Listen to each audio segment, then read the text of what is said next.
Se Deus removesse o agir dele da sua vida hoje,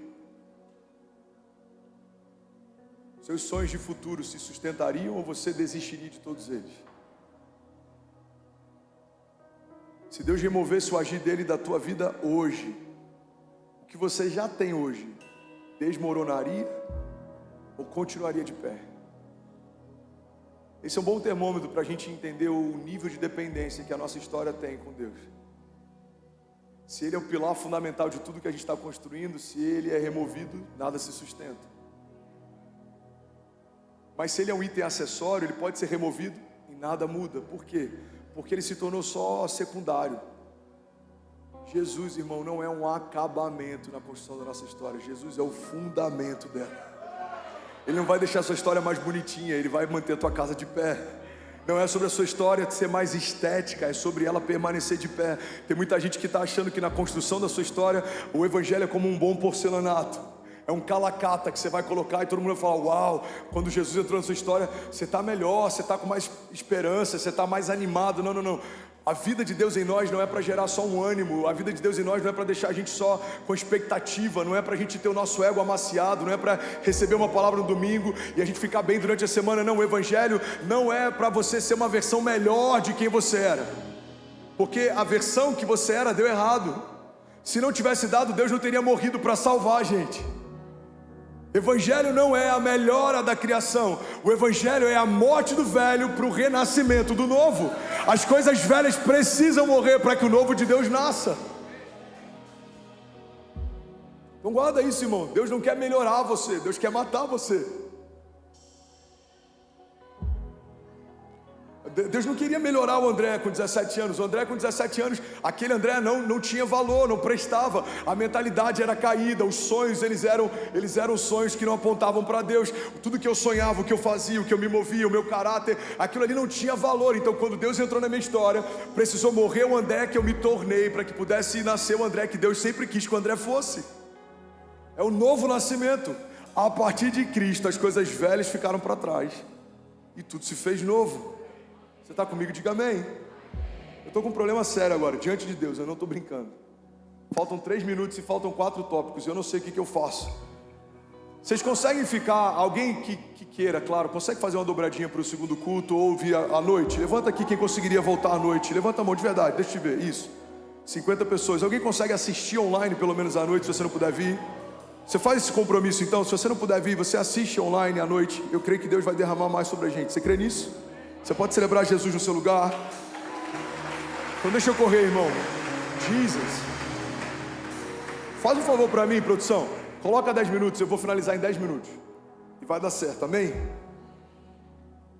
Então vamos lá. Segundo tópico, eu vou bem rápido agora, velocidade 2 do WhatsApp. Por favor, me acompanha. Segundo pilar fundamental para ter uma fé ousada, fala comigo, convicção. Eu tinha uma crise. E eu confesso que eu cheguei a pensar em nunca mais pregar. Quando eu vivi uma série de pregações consecutivas em que eu pregava sobre o que eu estava vivendo, eu pregava sobre o que eu cria, eu pregava sobre o que o Evangelho fala, mas alguns lugares que eu estava pregando, as pessoas não celebravam as boas novas, as pessoas não reagiam àquilo que Jesus estava fazendo, as pessoas não tinham expectativa em relação ao sobrenatural.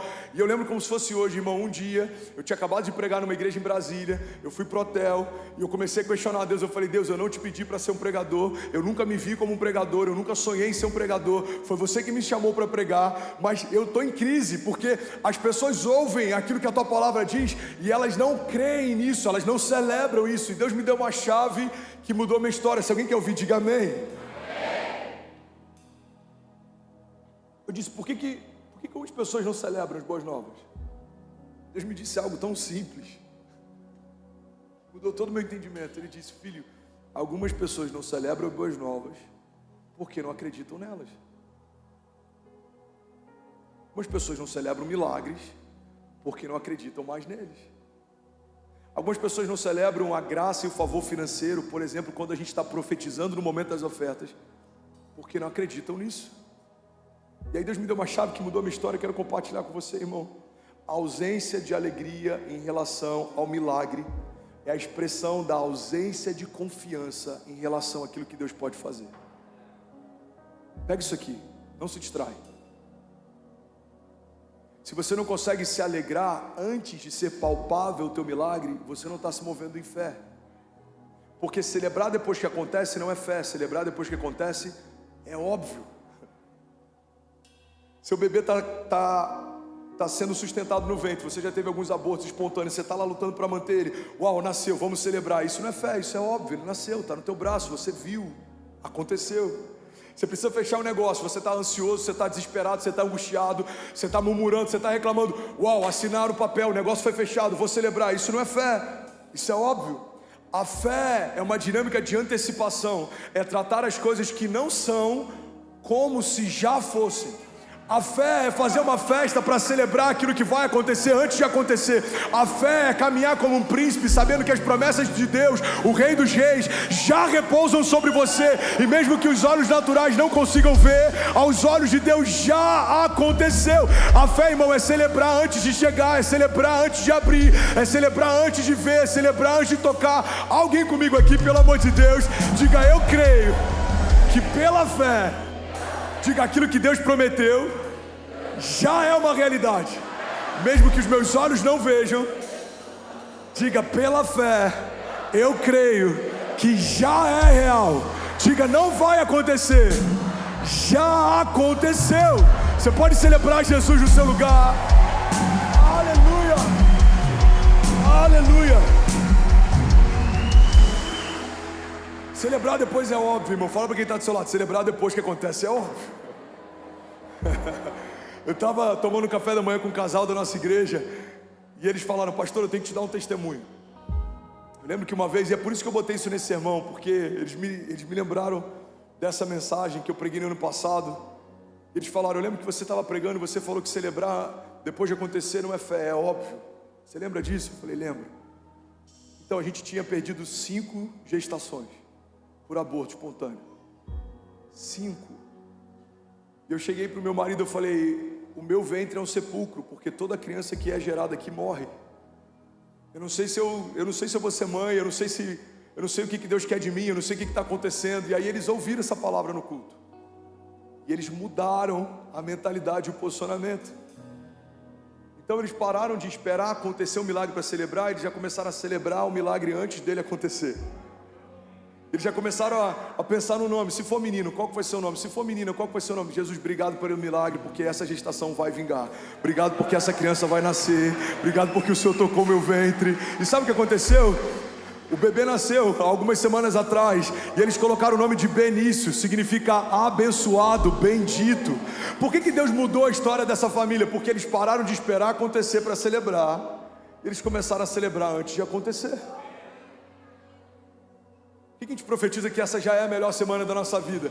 Porque dizer que a última foi a melhor semana, depois que ela aconteceu, qualquer um pode fazer. Mas profetizar antes da semana acontecer, só quem carrega uma unção profética pode fazer.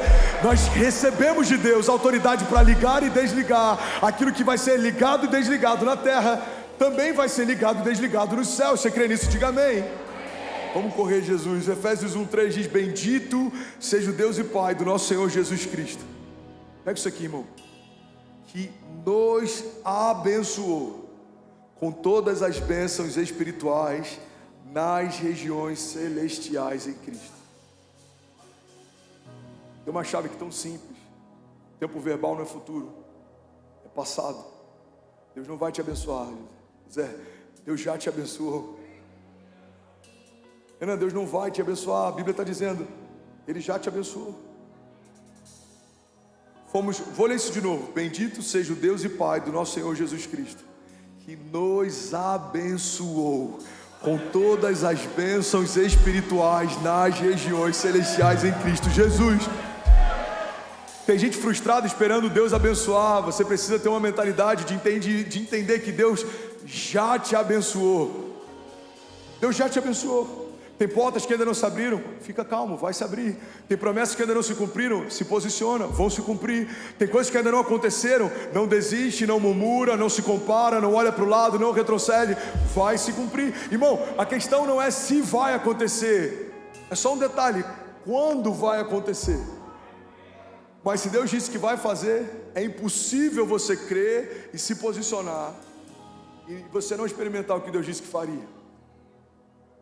A questão não é se Deus vai fazer a parte dele, a questão é se a gente está fazendo a nossa. Qual é a minha parte, pastor? É crer e não duvidar. É crer e não duvidar. Alguém está comigo? Diga amém.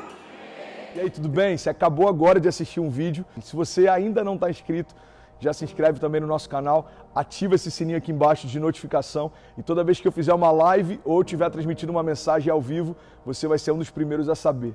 Mas eu deixei mais 2 indicações aqui que eu espero que façam muito sentido para você. Então já aproveita e clica para assistir a próxima mensagem, beleza? Seja bem-vindo ao time de incendiários e eu espero de verdade que essas mensagens mudem a sua vida como elas têm mudado a minha também. Até a próxima. Valeu!